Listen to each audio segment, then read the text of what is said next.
Ang ating bonus analysis ay may kaugnayan sa bumababang kumpiyansa ng publiko sa kalagayan ng ekonomiya ng ating bansa dahil naman sa tumataas na inflation. Iati dyan ni Bombo Kervin Gamad.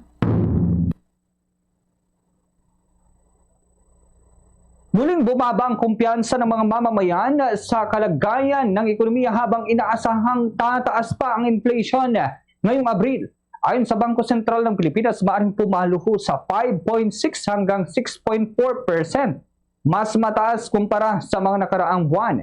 Ang ganitong pagtaas sa hindi simpleng numero lamang sa ulat pang ekonomiya. Direktang ramdam ito ng bawat pamilyang Pilipino sa patuloy na pagmahal ng pagkain, pamasahe, kuryente at iba pang pangunahing pangangailangan.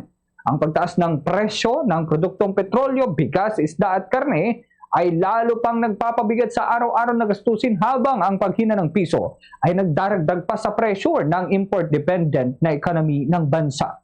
Bagaman inaasahan ang bahagyang pag-angat ng supply ng gulay at prutas na maaaring magpabagal sa inflation, hindi ito sapat upang tuluyang mapagaan ang bigat na dinadala ng publiko.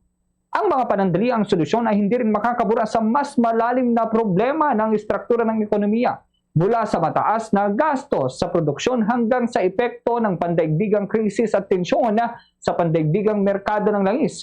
Sa ganitong sitwasyon, mahalaga ang mabilis ngunit planadong tugon mula sa pamahalaan. Hindi sapat ang pagbabantay lamang sa datos. Kinakailangan ng konkretong hakbang tulad ng pagpapatatag ng supply ng pagkain, pagpapalakas ng lokal na produksyon at pagkakaroon ng malinaw na polisiya sa enerhiya at presyo.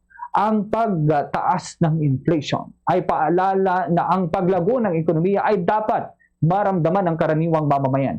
Hanggat ang presyo ng pangunahing bilihin ay patuloy na tumataas ng mas mabilis kaysa sa kita ng mga Pilipino, mananatiling hamon ang tunay na pag-unlad. Yan ang ating Bombo News Analysis. Ako si Bombo Kervin Gamad. Basta Radyo, Bombo!